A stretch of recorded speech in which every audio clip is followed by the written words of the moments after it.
Hi, this is Kathy, and I'm at the library. The tutor room has a little bit of an echo. I hope that's okay with you. We have to have our masks on if we're out in an open space, and I wanted to talk to you face to face. So here's what I'm planning. We're going to talk today about how to find ideas when you want to write something, and you have no idea what to write about. I've had days where I sat at my computer and I said, I haven't a clue. So here's some things that you can do. Get a piece of paper or pull up your notepad on your computer and ask yourself some questions. What do I like to read? Okay, if you like mysteries, you may want to try writing one, even if it's a short story mystery. Or I don't know how many of you remember Encyclopedia Jones or the books called Minute Mysteries. They were literally one page and an answer on the back. I mean, if you have an idea for a cool mystery, that might be a good idea. All right, or you can write a whole long book if you wish. If you like to read romances, then that's maybe what you should tackle. Usually your mind gets the flow of a certain type of book, and that might be exactly the kind that will come out of you the most easily. Okay, what do you know the best? Do you have hobbies or projects that you like to work on? Do you keep certain kinds of animals and you know a lot about them? Do you know how to feed them? Do you know how to take care of them? Do you know how to build habitats for them? Do you like to travel? Do you like to, I don't know, go to baseball games? Maybe there's some way you can work that into a story. Okay, do you have family recipes? Okay, here, let's take two things at once. Do you have family stories that seem to amuse or amaze people who hear them? And do you have family recipes that are always in demand? Well, how about this? Here's a family legend. I can't prove it.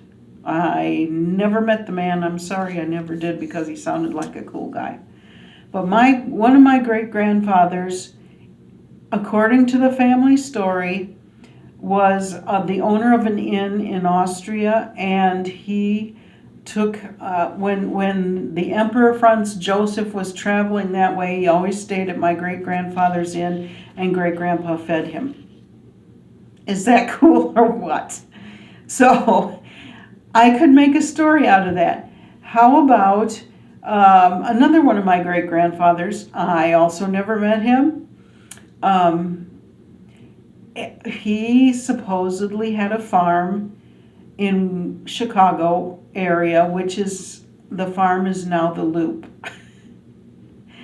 If he had kept the farm after the Chicago fire instead of moving away, what would our family be worth right now?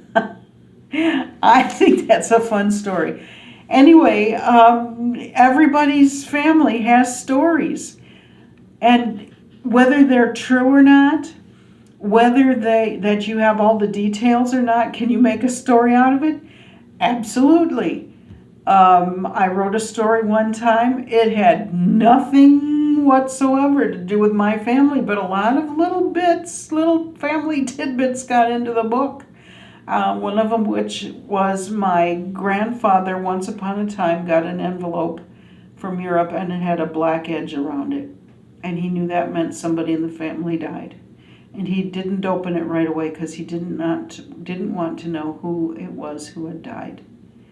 So that went into one of my stories.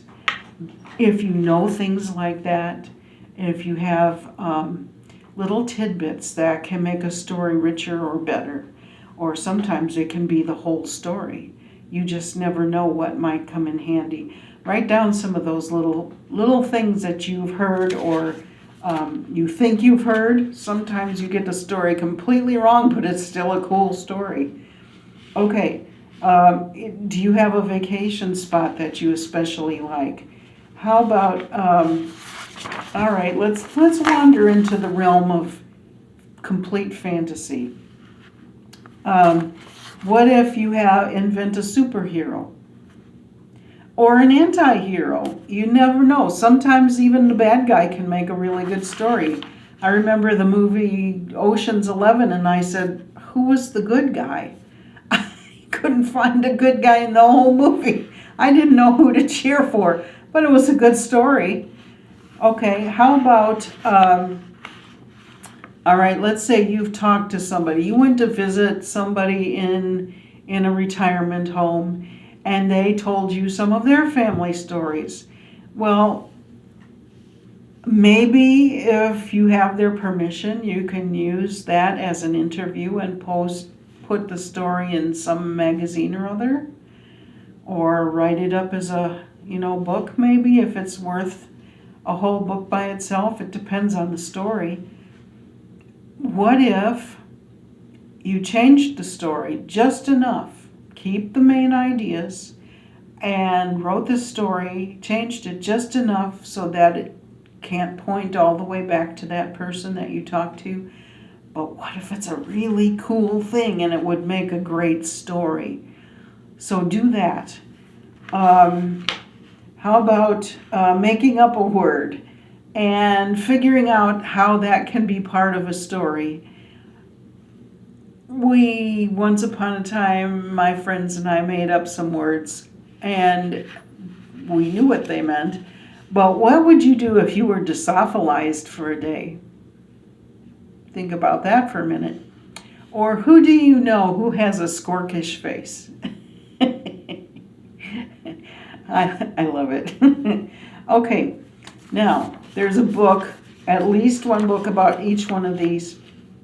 What if you could do one just as good or better than the rest of the people who did it? What if you wrote about outer space, underwater, down a volcano shaft, shades of, what was that one? The volcano one. How about in a treehouse, like Swiss Family Robinson, deserted island, floating island, like Dr. Dolittle? How about living with monkeys, elephants, or lions? Ever read Born Free? Elsa the Lion? Sold into a slave trade, lost at sea with a crazy captain, or only a few rations? Pick a situation. Pick anything you want. Put yourself in a weird place and see what you can do with this story. Okay. I'm going to attach the list. There are a lot more questions on here, things that will jog your mind. 2 pages of them. Probably you can think of more. I'm sure you have some amazing stories, and if not, go sit on the porch with your neighbor and mine some of theirs. There's stories everywhere in the world, and you should never have a reason to run short. So I thank you for listening to me, and I hope you have a good time with your stories. Thank you. Bye.